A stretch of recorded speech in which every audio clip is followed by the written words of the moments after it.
교회의 영적 지도자들은 교회 성도들로부터 누구로 이해되어져야만 하는가?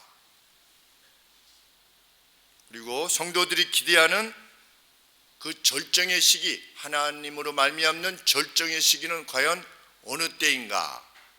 이것을 밝혀주는 말씀입니다.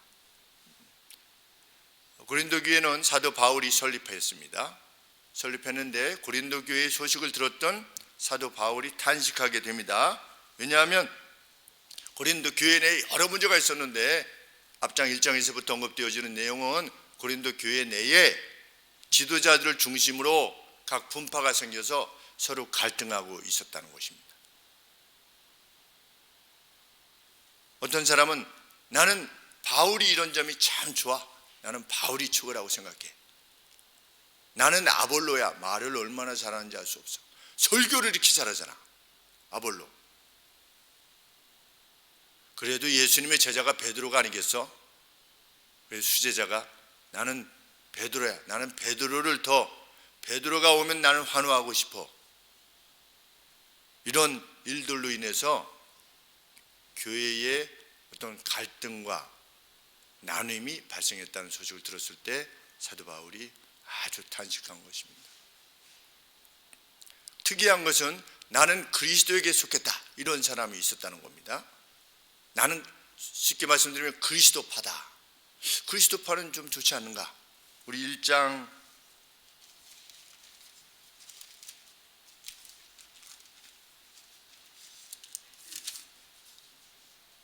12절 말씀에 나는 바울에게, 나는 아폴로스에게, 나는 케바에게, 나는 그리스도에게 속한 자를 하는 것이니, 뭐 다른 건 잘 모르겠지만 그리스도에게 속한 것은 좋지 않겠습니까? 그런데 그리스도에게 속했다고 하는 것이 무엇을 의미하느냐? 두 가지 가능성이 있는데, 하나는 나는 예수님을 직접 본 사람이다. 까불지들 말하는 거죠. 나 예수님을 직접 봤어. 당신도 예수 직접 봤어? 못 봤잖아. 나는 예수님을 직접 봤어. 우리 신학교 처음에 들어갔을 때 우리 선배님들이 그러셨습니다. 우리는 박윤선 목사님의 관을 들었대요. 관을. 그래가지고 학교 교정에 절대로 묻지 말아라. 그렇게 유언을 하고 가셨어요. 박윤선 목사님이. 나를 높이지 말아라. 그래서 절대로 나 이거 학교에 두지 말아라 그랬는데 유언을 안 따르고 이렇게 메고 이렇게 가셔가지고 교정 뒤에 지금 박윤선 목사님 그 묘소가 있는데 선배님이 저희 1년 전에 돌아가셨거든요. 그러니까 선배님이 그 들어갈 때 그분들이 들어갈 때 자기는 이거 맸으니까 까불지들 말아요. 후배들. 그 박윤선 목사님이 정신을 모른다 이겁니다. 그래서 제가 그랬습니다. 제가 초등학교 때부터 저희 장경재 목사님이 박윤선 목사님이 수제자예요. 만주 봉천 알아요? 만주 봉천. 만주 봉천에 있었던 일을 저는 400번 들은 사람이에요. 제가 그랬어요. 까불지도 말라고 제가 그랬어요. 그런 식으로 까불고 논하지 말. 나는 초등학교 때부터 벌써 박윤선 목사님을 우리 교회에서 뵌 사람입니다. 나는 그리스도에게 속했다라고 하는 것이 그런 의미일 수 있고 또 다른 의미 하나는 뭐냐면 나는 그리스도 외에는 어떤 영적인 권위도 존중하지 않겠다는 겁니다. 나는 하나님과 1대1, 예수님과 1대1의 관계일 뿐이지 뭐 교회 내에 있는 어떤 무슨 영적 지도자니 뭐니 하는 그런 권위를 나는 인정할 수 없다. 나는 하나님하고 1대1로 하는 것이 다 뭐 사도들이고 뭐고 다 사람일 뿐이다. 뭐 인간이 아니야. 라고 하는 사람일 수도 있는데 후자가 더 개연성이 높은 겁니다. 그래서 교회 내에 교회가 하나 되지 못하고 교회가 이렇게 나누어져 있는 소식을 들었을 때 사도 바울이 탄식한 겁니다. 우리 교회들마다 그런 요소들이 있는 것을 부인할 수 없지 않습니까? 오늘날 우리들의 교회들에 있어서 누가 교회에 있어서 발언권이 더 세냐? 누가 개척 멤버냐? 이런 것들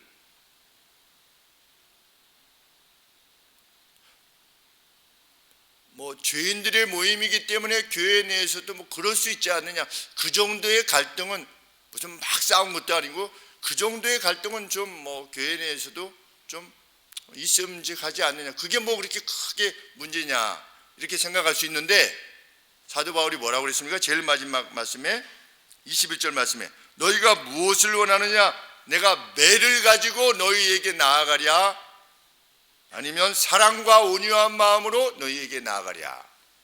이 상태가 죄속되면 어떻게 할 수밖에 없다?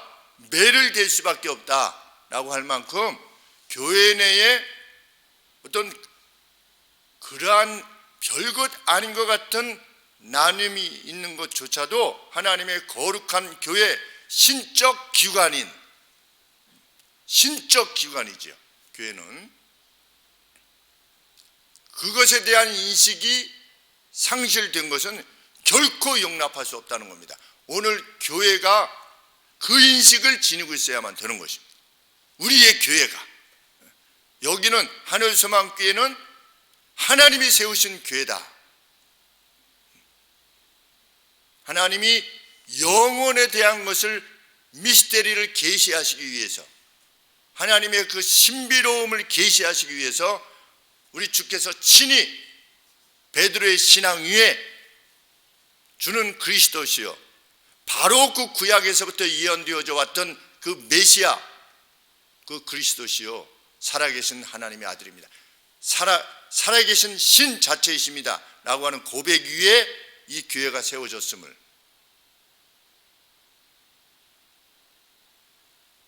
인식해야만 합니다. 누가? 하늘소망교회가.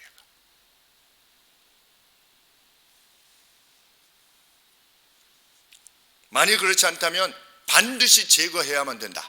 제거해야만 되는 누룩과 같은 것이요, 그리고 곰팡이와 같은 것이다.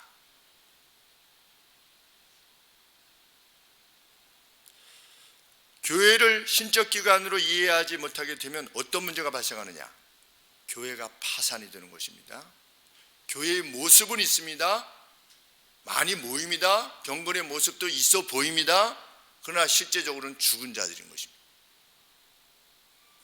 경건의 능력은 상실한 교회, 하나님 앞에서 아무런 의미가 없는 교회가 되는 것입니다. 경건이란 뭐냐? 하나님을 하나님답게 인식하는 것입니다. 교회를 교회답게 인식하는 것인데, 교회는 누가 세우셨느냐? 김 목사가 세운 것이 아니라, 어떤 목사가 개척해서 설립해서 세운 것이 아니라 하나님이 세우셨다 라고 하는 것을 인식하는 그 교회가 진짜 교회, 능력 있는 교회예요. 많이 모였느냐 적게 모였느냐, 그 교회의 재정이 어떠느냐, 하는 일이 어떤 일이냐, 그거 중요한 거 아닙니다. 정말로 중요한 건 아닙니다. 왜? 예루살렘에 수많은 제사가 있었습니다. 수많은 예물이 있었고, 또 예수님께서 그 예루살렘이 끝장나게 될 것이다, AD 70년에 끝장나지 않았습니까?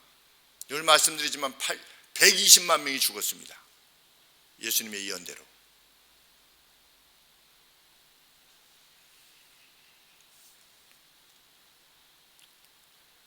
하나님의 나라라고 하는 인식을 제대로 갖지 못했던 왕이 사울 왕이었죠. 사울이 이스라엘 왕이 될 때까지만 해도 겸손하고 하나님에 대해서 인식을 지녔었으나 왕이 되고 났을 때 어떻게 이해했습니까? 세속적으로 이스라엘을 이해한 겁니다. 이스라엘은 하나님이 주권을 지니시고 하나님이 통치하시는, 자기는 통로로서의 역할을 감당하는 그러한 존재로 이스라엘을 신적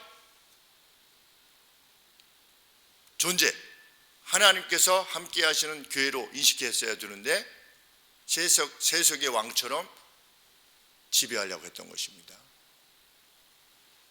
그래서 제사도 자기가 정한 시간에, 하나님께서 사무엘을 통해서 정한 시간에 드려야 되는데 정한 시간에 드리지 않은 거죠.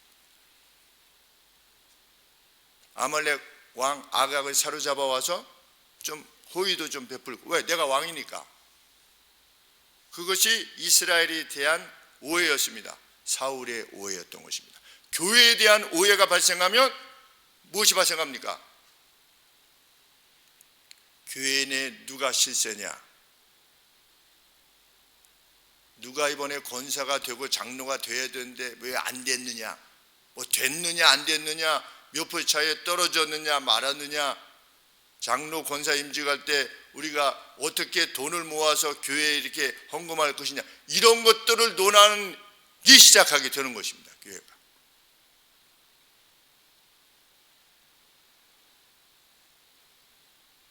목사도 마찬가지지요. 마지막에 은퇴하게 될 때 교회가 자기를 얼마나 예우할 것이냐, 거기에만 관심이 집중해가지고서 섭섭하느니 안 하느니, 그것은 교회를 하나님의 교회로 인식하지 않는 표가 될 것입니다.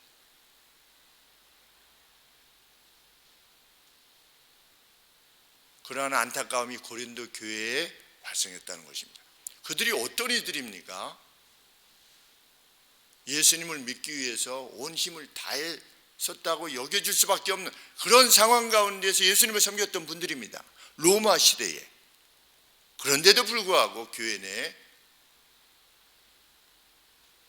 그러한 어려움이 발생했다는 것입니다. 우리가 긴장해야만 되는 이유입니다. 교회를 정말 이 전에 나올 때 여기가 하나님이 우리의 예배를 받으시는, 친히 오셔서 우리의 예배를 받으시는 분이십니다. 우리가 여기 걸어 나올 때, 주일에 걸어 나올 때 그 발자국 소리를 우리 주님이 친히 들으실 수 있으신 분이시고, 이 자리에서 우리의 심령에 말씀하실 수 있으시도록 하나님의 영광으로 자정하여 계시는 분으로 인식하는 교회가 그게 하나님의 교회입니다. 그것이만이 아니라면 우리는 팬클럽 정도가 될 겁니다. 팬클럽. 윤사마와 같이. 우리 고린도 교회 성도들이 교회 영적 지도자들을 윤사마 같이 이해한 겁니다. 일본 여성들이 그 윤사마한테, 배용준이한테 이게 홀린 거죠. 뭐 홀렸다고 밖에 표현을 쓸 수가 없는데, 그 아주머니들이 자기 남편들 다 있는데 나 저기 배용준이 보고 싶다고 해가지고서 적금을 모아가지고 그 남편의 심정이 어떡할까 이런 생각을 해보게 됐는데, 막 수많은 여성들이 와가지고서 막 이렇게 하는 것을 보는데, 우리 교회도 오늘 그렇게 될 수 있는 겁니다. 목사들에 대해서 우리 목사님 이렇게. 뭡니까? 그 팬클럽이죠.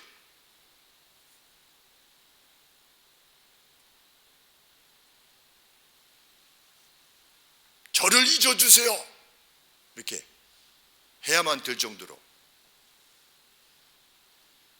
그런 말을 굳이 할 필요도 뭐가 있어요. 그냥 조용히 사라지면 되는 거지.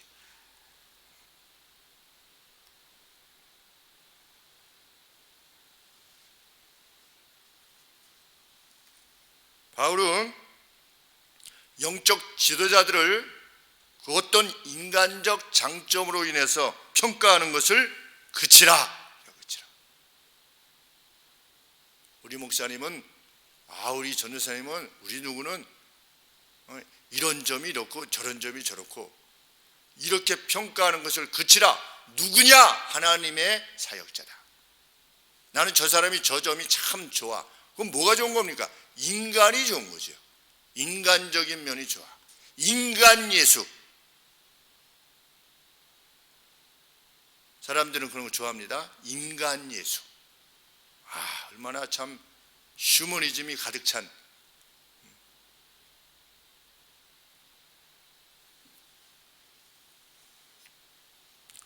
우리를 누구로 이해하도록 해라. 4장 1절에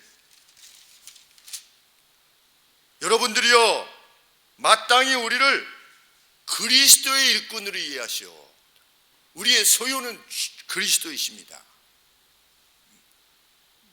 아볼로가 최고야, 바울이 최고야, 이런 어떤 평가의 대상이 아니고 우리는 누구다? 그리스도의 종일 뿐이다. 그리스도의 충성된 종으로서 평가되어지는 것이야말로 자신이 관심하게, 유일하게 관심하고 있는 바다. 우리를 누구로? 하나님의 미스테리를 맡은 오이커모너스, 집사로 이해해라. 하나님의 미스테리를 다루는 그러한 집사로 이해하시오. 영적 지도자들을 이해할 때 그렇게 이해해야 되는 것입니다. 우리 목사님이 이러니 저러니가 아니고 정말 그의 입에서 나오는 하나님의 말씀에 근거한 것이 분명하다면 저것은 목사 입을 통해서 하나님이 주시는 말씀이다. 내게 주시는 말씀이다. 그것이 격려의 말이 되든지 아니면 책망의 말이 되든지 내게 성령께서 그렇게 느끼시게 할 때 정말 이 강단을 통해서 하나님이 말씀하시는 것을 내가 반드시 들어야만 된다, 그래야만 산다 라고 하는 그러한 인식으로 오늘 살아가는 것이야말로 교회를 교회답게 섬기는 것이다. 사람이 마땅히 우리를 그리스도의 일꾼이요 하나님의 비밀을 맡은 자로 여길지어다. 그러면서 뭐라고 말씀하십니까? 바울 자신이 영적 지도자인 자기 자신이 진정 관심하는 바는 뭐냐? 2절 말씀에 맡은 자들에게 구할 것은 충성이니라. 스튜어드에게, 청지기에게 요구되어지는 것은 뭐다? 충성됨이다. 충성됨이라고 하는 것은 뭐 이렇게 열심히 한다 이런 차원이 아니라 trust worthy라고 되어 있는데 그것은 신뢰할 만함이다. 신뢰할 만함이다. 목사에게 요구되어지는 것은, 사역자에게 요구되어지는 것은 하나님 보시기에 과연 신뢰할 만한 것이냐? 이 사람이 정말 신뢰할 만하냐? 내가 볼 때 신뢰할 만하냐? 이것만이 관심사라는 겁니다. 누구의 관심사? 영적 지도자들의 관심사라는 겁니다.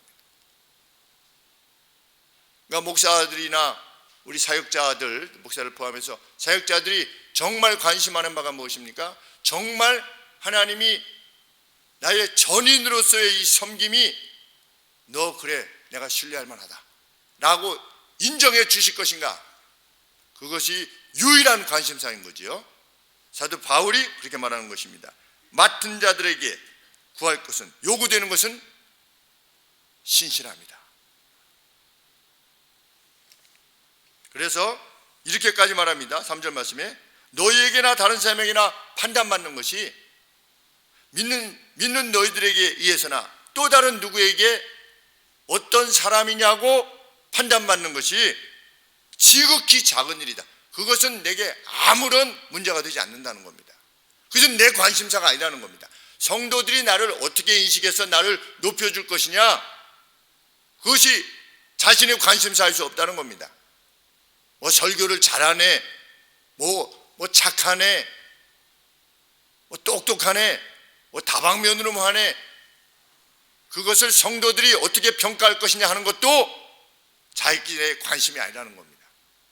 자기의 관심은, 그래서 3절 말씀 하반절에 심지어 나도 나를 판단치 아니하노라. 내가 지금 잘하고 있는가? 그것조차도 관심사가 아니래. 왜?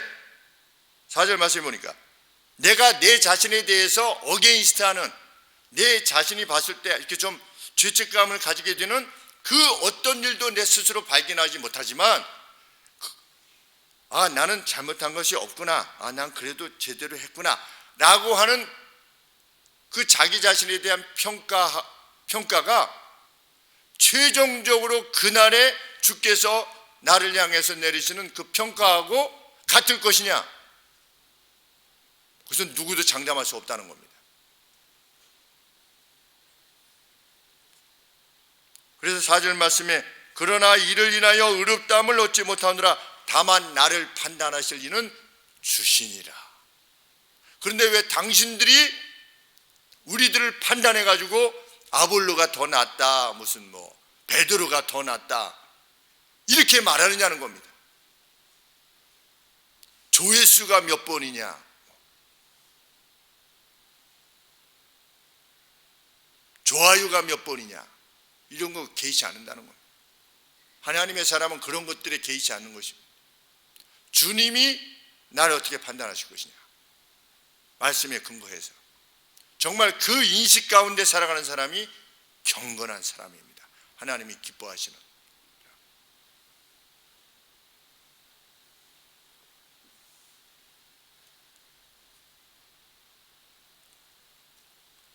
그랬기 때문에 제일 마지막에 사도 바울께서 그렇게 말씀하시지 않았습니까? 대만은 세상을 사랑해서 갔고, 자기 조력자들이 다 떠나지 않았습니까? 다 떠나고 이제 누가만 남았다. 한 사람만 남은 거예요. 그렇게 열심히 복음을 전했는데 맨 마지막에 한 사람 남은 겁니다. 그게 시점이 언제입니까? 사역의 초기가 아니라 이제 주님이 나를 부르실 때가 와가지고 내가 지금 떠날 때가 됐다. 그런데 지금 자기 옆에 누가 있다? 한 사람 남은 겁니다. 그 인간적으로 생각해 볼 때 어떤 마음이 들었겠습니까? 다 헛된 일을 했구나 라든지, 야, 참 부질없구나 인생이, 뭐 이렇게 생각이 들지 않겠습니까? 우리 인간적으로 생각할 때. 그러나 사도 바울이 뭐라고 했습니까? 나는 나의 달려갈 길을 마쳤다. 선한 싸움을 싸웠다. 어떤 선한 싸움이냐? 우리 주님이 보시기에 신뢰할 만한 인물이냐, 주님이 보시기에 신뢰할 만한 인물이냐 하고 그 사람 옆에 몇 명 있느냐고 하는 관계가 없는 겁니다. 그만큼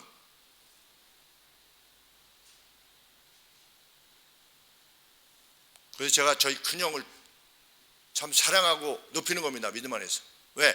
한 115명, 120명 정도 이렇게 사역 이게 하고 잘 성장하고 있다가 이제 쓴 뿌리들로 인해서 이제 교회가 회파되고 해서 10손가락도 안 되는 성도들과 함께 이제 주일날 조그만 곳에서 그냥 목양실에서 정식 예배 저기도 아니고 목양실에서 모여서 예배 드릴 때 그 심정이 어떠했겠는가.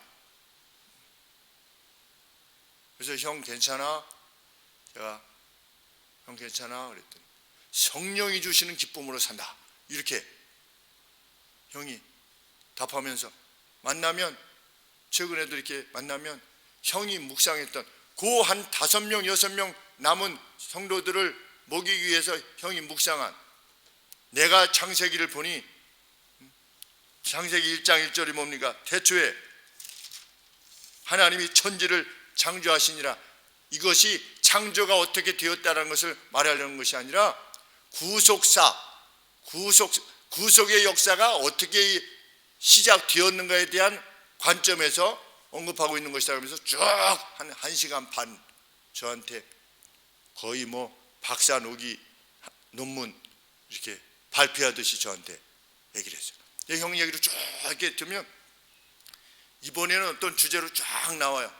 그러면 그 얘기를 쭉 듣다 보면 형, 이야, 이렇게 깊이 연구하고 있구나. 또 한 번은 어떻게 하면 우리가 무에서 나온 거야. 우리가 무에서 유가 된 거라고. 그래서 우리는 유에서 다시금 무로 돌아갈 거야. 이게 무슨 말인가? 또 1시간 반 동안 쭉 성경을 가지고 자기가 묵상한 거, 연구한 걸 쭉 얘기하면, 와, 이 형 참 공학도니까 이게 아주 정확하죠. 그래서 제가 형한테 뭐라고까지 얘기했냐면, 형 책을 써, 책을. 나 이거 어디서도 못 들어봤어. 정말 제가 그런 생각이 들었습니다. 이렇게 성경을 이게 보고 이해시키는 것은 어디서도 못 들어봤어. 형 좀 책을 썼으면 좋겠어. 사도 바울이 한 사람만 남았을 때는 우리 세상에서 소위 말하는 자존감이, 그 자존감이 생기겠습니까? 자존감이. 한 사람은 남았는데. 가령 예를 들어서 제가 30년 동안 사역했는데 제일 마지막에 성도님이 한 분 남은 거예요. 한 분 남으면 스스로 생각할 때 잘했다 이렇게 생각이 들겠습니까? 내가 지금 뭐하고 이 세상을 허비한 거냐 이렇게 생각이 들겠죠. 그런데 사도 바울은 그렇게 말하지 않은 것입니다. 나는 선한 싸움을 다 싸웠다. 나의 달려갈 길을 다 달렸다. 나를 위해 예비하신 상이 있다. 뭘 상이 있는지 제일 마지막에 한 명 남았는데, 하나님이 신뢰할 만한 사람으로 행했느냐, 그것만이 중요하기 때문에. 그게 그리스도인의 자존감의 근거인 겁니다. 우리 그리스도인은. 내가 뭐 교회에서 직분이 뭐네 이것이 중요한 것도 아니고, 세상 속에서 내가 어떤 사람이네, 뭐 뭘 타네, 무슨 집에 사네, 뭐 학력이 어느 네, 이것이 우리의 자존감을 결정하는 것이 아니죠. 진실로 우리가 우리의 생애를 정말 나그네의 생애라고 인식한다면, 정말 그렇게 인식한다면,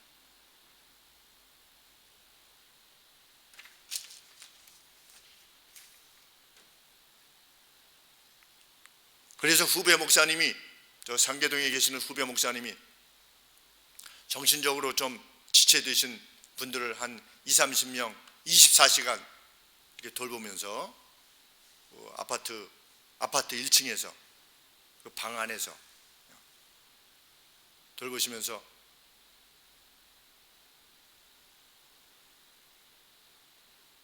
(24시간을) 돌본다는 게 참, 그것도 다른 사람이 아니라 정신지체들을, 얼마나 어려운 일이겠습니까?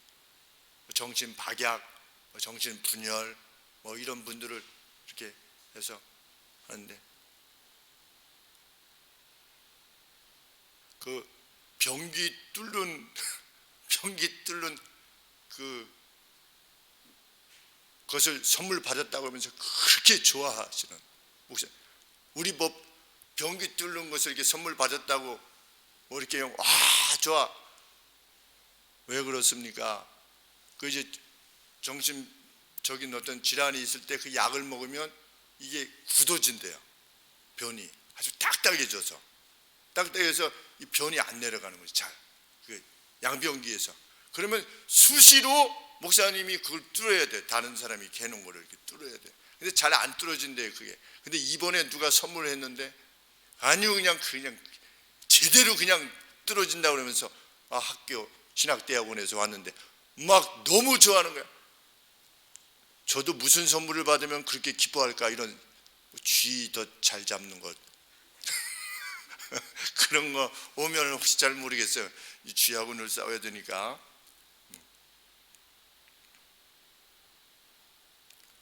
그런 바라봄이 있기 때문에 그 일을 24시간 평생 하고 계시는 겁니다.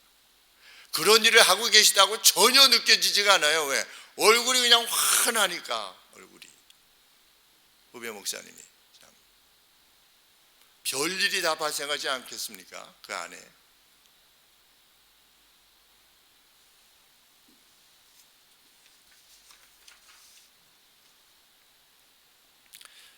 무엇을 믿는 것입니까? 주께서 오실 것이다. 5절 말씀에 그때가 있다. The time 그랬습니다. The time. The time입니다. 그때입니다. 우리가 한결같이 소망하고 있는, 우리가 같이 소망하고 있는 그때 어느 때? 주께서 오실 때. 주께서 오시면 어떻게 하실 것이다? 감추인 것들을 빛 가운데 드러내실 것이다. 우리가 은밀히 행했던 모든 선하고 아름다운 것들을 우리 주께서 빛 가운데로 드러내실 것이다. 얼마나 소망이 되는 말씀입니까? 우리가 남들을 위해서, 우리가 다른 영혼을 위해서 기도했던 그 눈물들, 그 눈물의 시간, 그리고 우리가 우리 자신도 참 먹고 살기 힘들지만 그 누구를 위해서 희생하기 위해서 그 떼어서 냈던 마지막 남은 것까지라도 이렇게 해서 선지자에게 주었던 것처럼 마지막까지 떼어서 그 어려움을 당한 그 누구에게 주었을 때 아무도 모르잖아요. 누가 줬는지. 그러나 우리 주께서 그때가 오시면 어떻게 할 거다?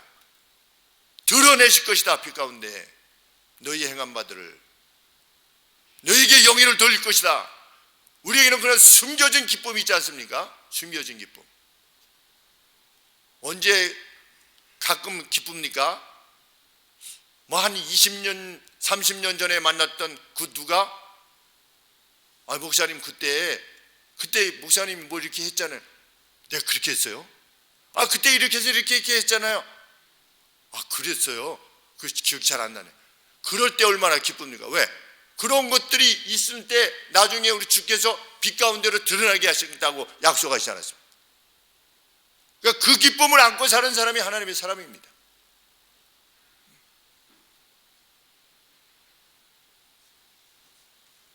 각 사람을 칭찬하실 것이다. 5절 말씀 하반절에 그때 각 사람에게 이치맨 그렇습니다. 각각의 사람들에게 주님으로부터의 칭찬이, 하나님으로부터의 칭찬이 있을 것이다. 프레이즈가 있을 것이다. 얼마나 소망이 되는, 이 소망이 있는 사람이 진짜 하나님의 사람이죠. 그리고 이 소망을 이유로 우리가 신앙생활을 하는 것입니다. 아니라면 우리가 세상에서 가장 불쌍한 사람이 될 것입니다. 멍청하게 아무것도 아닌 걸 가지고 믿고 있는 거 아니겠습니까? 이것이 만약에 아니라면 뭐하러 교회에 나옵니까? 이 소망이 아니라면 뭐하러 교회에 자기의 돈을 내고, 이 소망이 아니라면 정말로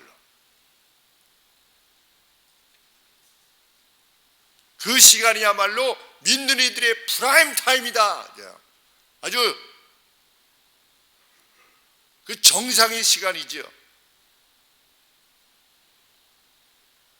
그런데 그날이 되기 전에 벌써 여기서 논공 행상을 따지는 거, 누가 뭐 더 교회에서 뭐 이러니 저러니 이렇게 따지는 것이 얼마나 부질없는 짓인가.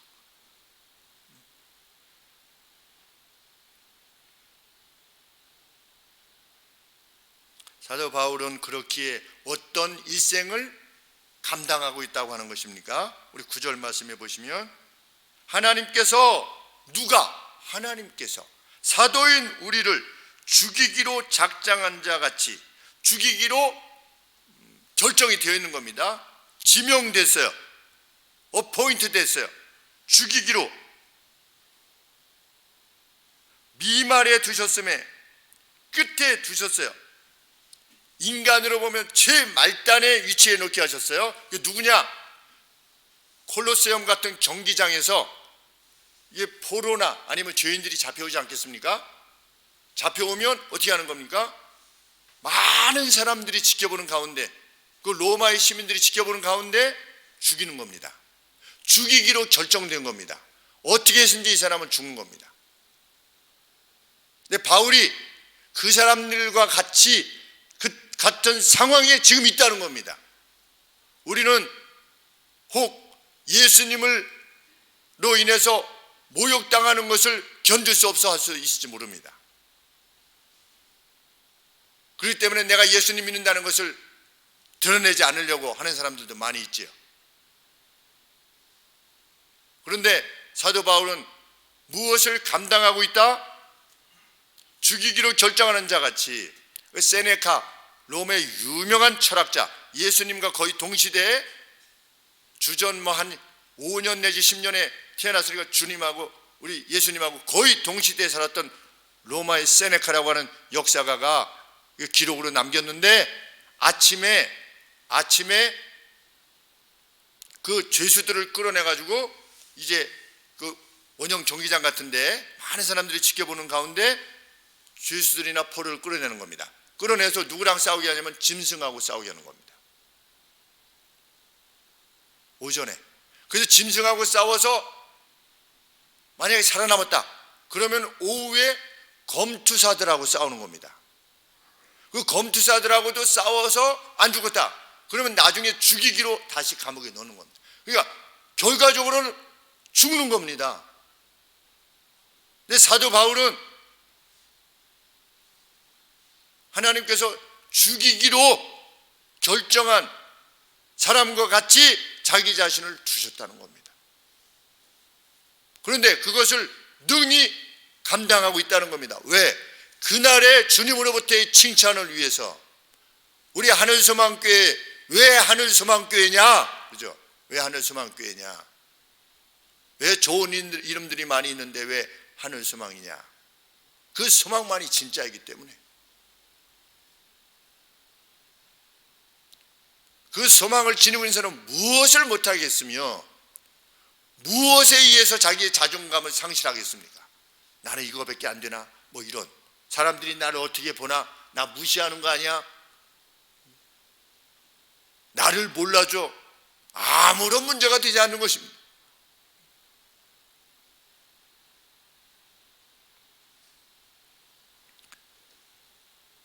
그것이 죽이기로 작정한 자의 의미인 것입니다.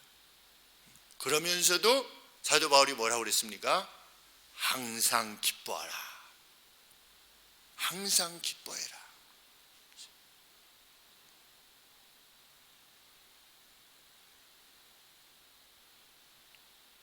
여러분들 보시기에 김 목사가 항상 기뻐하는 사람인지 잘 모르겠습니다.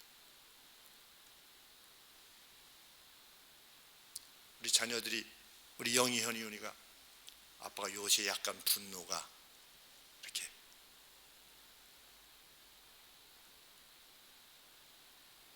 그래서 예배를 드리지 못하고 있는데 분노하지 않는 것이 더 이상하지 않겠냐? 제가 그랬습니다.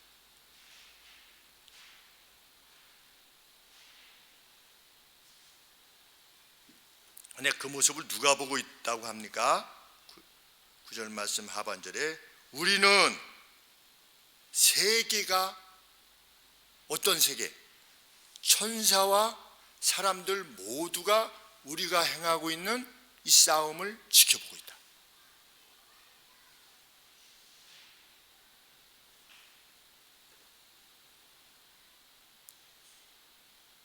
우리의 싸움은 실상은 온 우주 앞에 공개된 싸움이다.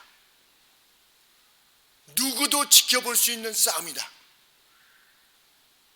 이것이 얼마나 정말 믿고자 하는, 정말 믿어서 행하고자 하는 이들에게 용기가 되는지 알 수 없습니다. 우리가 하루를 살면서 어떤 무엇인가 선한 걸 하려고 그래요. 그런데 그것을 천사들도 지켜보고 있고 실상은 모든 사람들이 지켜보고 있는 거예요. 오픈된 상태에서 지금 행하고 있는 것과 마찬가지라는 겁니다. 못 알아주는 그런 것일 수 없다는 겁니다. 1403동 1, 2호 라인에 배수관이 터져서 물을 쓰지 마십시오. 이러한 방송이 나왔어요. 1403동 우리 라인 아니야? 이렇게. 그래가지고 쓰지 말래요. 그러면 이거 어떻게 하지? 화장실, 설거지, 샤워 이거 다 스톱. 그래서 제가 이제 동대표잖아요. 제 아내가 동대표 말로만 하지 말고 이럴 때 나서야 되는 거라고. 그래가지고 아 그래. 그래가지고 전화해서 수장님한테 이거 언제 옵니까? 그랬는데 토요일날, 금요일날 저녁 한 10시인가쯤에 시작했는데 언제 될지 모른대요. 그래서 제가 이게 보통 문제가 아니지 않습니까? 왜냐하면 토요일날 이 휴무라 못하고 주일날도 휴무고, 그래서 월요일날이나 돼야지 이 수배를 해가지고 고치는 사람을 수배해가지고 아마 화요일날, 그러면 토, 일, 월 3일 거의 나흘을 못하는 거잖아요. 어떻게 하면 이 라인에 있는 사람들한테 유익이 될 것인가 그거 고민해야 하잖아요. 그래서 제가 물었습니다. 화장실 라인하고 하수 라인하고 오수하고 하수하고 별개입니까? 아니면 같은 겁니까? 이랬더니 오수하고 하수는 별개죠. 이렇게 얘기하더라고요. 그러면 얘기를 해줘야지. 얘기를 안 해주니까 아무것도 못 쓰는 걸로 방송이 나와가지고, 그래서 제가 방송실에 전화를 해가지고서 통화해서 아 이렇게 되면 오수는 쓸 수 있다고 좀 방송을 해 주십시오. 그리고 샤워를 하고 우리 욕조 있지 않습니까? 샤워를 한 다음에 욕조에 있는 물을 바가지로 퍼가지고 그 오수 하는데 하면 뭐 세수도 하고 있고 조금 약간 뭐 자기들이 쓰는 거니까 뭐 이렇게 특별히 나쁘게 머리 감고 뭐 이런 정도니까 뭐 칫솔, 양치질은 직접 그냥 오수에다가 하면 되고 이렇게 하면 조금 되지 않겠습니까? 했더니 그럴 것 같으네요. 그래서 방송을 하고 제가 프린트 해가지고서 붙여 1403동 동대표입니다 이래가지고서 제가 이렇게 쓰라고 이렇게 붙여놨어요. 그러면 밑에서는 막 쏴쏴 소리가 나요. 그래도 쓰는 사람들이 있나 봐요. 그래서 하고 나서 나중에 이제 월요일 날 다 했대요. 했는데 이 지하에 이 하수들이 그냥 또 그 다음에는 어차피 나가니까 그냥 쓰라고 그래가지고 주일날은 또 사람들이 썼어요. 그래서 그러면 쓸 수 있도록 방송을 해야 되지 않겠습니까? 그랬더니 방송을 하면 너무 많이 써가지고 그냥 가만히 있으려고 그런대요. 그냥 쓰는 사람은 쓰고 많은 사람은 하고. 그래서 그러냐고 했는데 화요일 날 이제 와서 고쳤어요. 다 고쳤냐고 했더니 고쳤대요. 그런데 그 냄새가 지하에서부터 이렇게 올라오는 거죠. 그래서 다시 전화를 드렸어요. 소장님, 이 좀 고무 호스 같은 게 있으면 아래 문 열어주시면 저라도 청소를 하겠습니다. 왜냐하면 이게 부유물 같은 게 이렇게 있으니까 바닥에 젖었었으니까 물로 좀 이렇게 씻어내면 좀 냄새가 안 올라오지 않겠습니까? 뭐라도 해야 되잖아요. 그 동대표 섬길 수 있는 기회가 되는데 목말라 있는 거 아니겠습니까? 우리가 뭘 하든지. 그랬더니 제가 하겠습니다. 그랬더니 목사님이 그걸 어떻게 하세요? 저희가 하겠습니다. 그랬더니 그 다음 오후쯤 되니까 냄새가 안 나요. 그래서 제가 전화드려서 청소하셨나 봐요. 그랬더니 청소하셨대. 감사합니다. 그런데 이런 과정이 저는 이렇게 말하면 손해예요. 왜냐하면 다 없어져 가지고 세상에서 받은 거니까. 가급적 말씀을 안 드리려고 그러는데 설교하다 보니까 할 수 없이 해줬는데 이런 걸 누가 알겠습니까? 그냥 말을 안 하면. 그 생각하고 치고 앞에 내려가서 어떻게 저걸 할 것인가 고민하고. 그런데 그날 어떻게 할 거다 하나님께서 우리 주께서 빛 가운데 드러내실 것이다. 우리는 잊겠지요. 또 시간이 지나면 이렇게 했는지 안 했는지도 잊을 겁니다. 그런데 우리 주께서는 기억하실 것이다. 그 숨겨진 기쁨을 가지고 있는 사람이 하나님의 사람이다. 그 사람이 경건한 사람이고.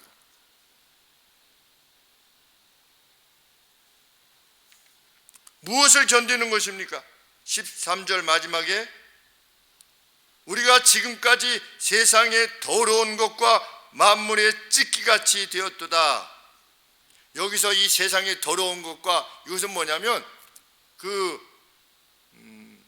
국가적인 재난이 닥칠 때 무슨 기근이 맺다든지 무슨 특별히 어떤 어려움이 있을 때 그 사회에서 그 악신을 달래기 위해서 사회에서 가장 가치 없어 보이는 사람들을 죽여가지고 그 죽인 사람의 죄를 뿌린 겁니다. 그 신들에게. 로마 시대에 그러한 악을 행한 겁니다. 사람을 죽여가지고 그 죄를 신을 이렇게 안정시키기 위해서 그때 사용되어졌던 그 죄와 같은 사람을 일컬어서 뭐라고 하느냐? 이 세상의 더러운 것과 만물의 찢기를. 여기서 찢기는 뭐냐면 누구를 대신해서 죽는 걸 말하는데 우리가 뭐 이렇게 그릇 같은데 뭐 묻어있으면 이게 닦아내잖아요. 이 닦아낼 때에 이 닦아냄을 당하는 그런 존재였다는 겁니다. 누가? 사도 바울 유대인이. 그런데도 개의치 않는 겁니다. 무서운 사람들이지요. 우리 하나님의 사람은 무서운 사람들입니다. 무엇에 있어서? 의로움에 있어서 그만큼 무서운 사람이에요. 개의치 않고 의를 행하는 겁니다. 이상을 향해, 그리스도인의 이상을 향해 나아가는 것이지요. 이상을 포기하면 그게 그리스도인입니까? 우리 뭐 믿음이 연약해서 그럴 수도 있지 뭐. 성경에 그런 말씀 없어요. 너희는 육신이 연약하니까 좀 그럴 수도 있다. 성경에 없어요. 그것을 탄식했을 뿐이지 그러니까 괜찮다. 우리가 정말 하나님의 교회, 우리가 속해 있는 하나님의 나라, 이것에 대한 어떤 신적인 인식, 이것을 상식케 하는 모든 것들과 맞서 싸우는 존재들입니다.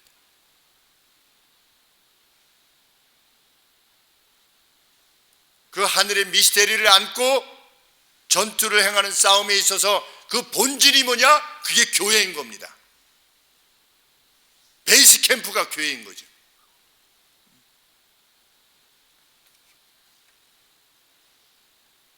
사도 바울은 이렇게 고난이 너희를 니네들이 왜 이렇게 못하고 있어? 라고 해서 부끄럽게 하려고 하는 것이 아니라 아비의 사랑으로 고난다.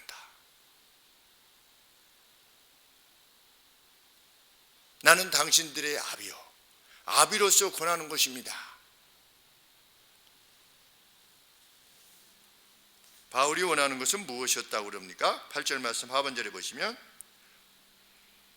우리가 너희와 함께 왕노릇하기 위하여, 여기 왕노릇은 킹은 없어요. 원문에 다스린다 이런 뜻입니다. 우리가 당신들과 함께 다스리기 위하여 참으로 당신들이 다스리기를 원하노라. 언제? 주님이 도래하시는 그때의 상급으로서. 우리 주께서 열문화 비유하시지 않았습니까? 그 문화 남겼던 이들에게 10거울의 권세를, 5거울의 권세를 차지하라 라고 하셨을 때, 그거는 이게 아니고 이 땅에서의 섬김의 모습 그대로 천국에서도 섬김이 있다는 겁니다. 그 영예가 있다는 거지요. 우리 윤희가 어제 저녁에 참 이 장로님의 표상은 그분인데 이렇게 말을 했어요. 저한테. 얼마나 영광스러운 일입니까?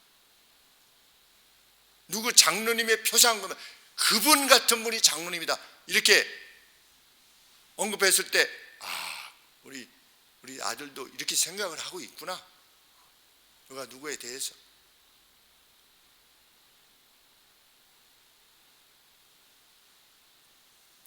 그날이 되기 전에 우리는 여기서 어떨 수 있습니까? 미련한 사람일 수 있습니다.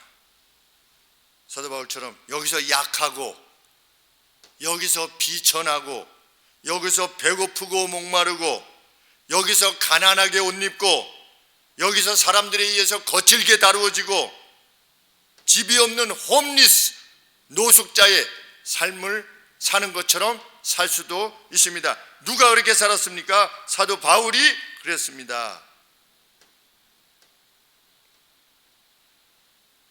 11절 12절이 그렇지 않습니까? 우리가 줄이고 목마르며 헐벗고 매맞으며 정처가 없고 또 수고하여 친히 손으로 일을 하며 욕을 당한 즉 축복하고 핍박을 당한 즉 참고 비방을 당한 즉 권면하니. 참 우리는 기꺼운 이 삶을 살아내고자 하는 것입니다. 그러면 우리는 사도의 수준으로 이 땅을 사는 겁니다. 우리가 이럴 수 있다면 사도적 삶을 사는 것입니다.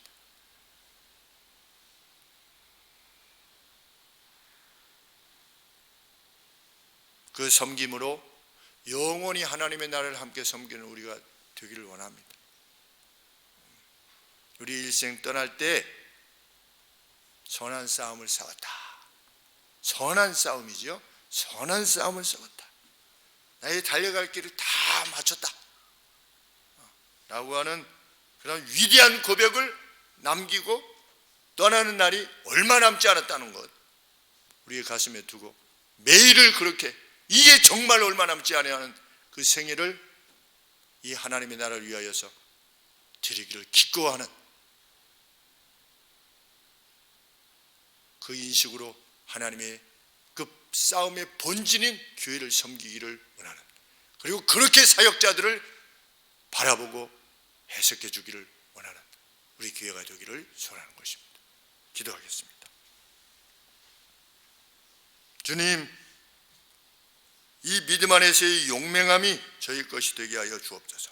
선한 싸움을 싸우기 위한 그 담대함이, 그 흔들리지 않음이, 그 견고함이 저희 것이 되게 하시기를 간절히 소원합니다. 하나님, 그날 주께서 감춰져 있던 모든 것들을 빛들 가운데 드러내실 때, 우리를 칭찬하실 때 그 반열에 저희들 모두가 함께 서 있게 하여 주시옵기를 소원하옵고, 그렇게 이끄신 우리 주께, 하나님께 영광의 찬송을 올릴 수 있는 저희가 되게 하여 주시옵소서.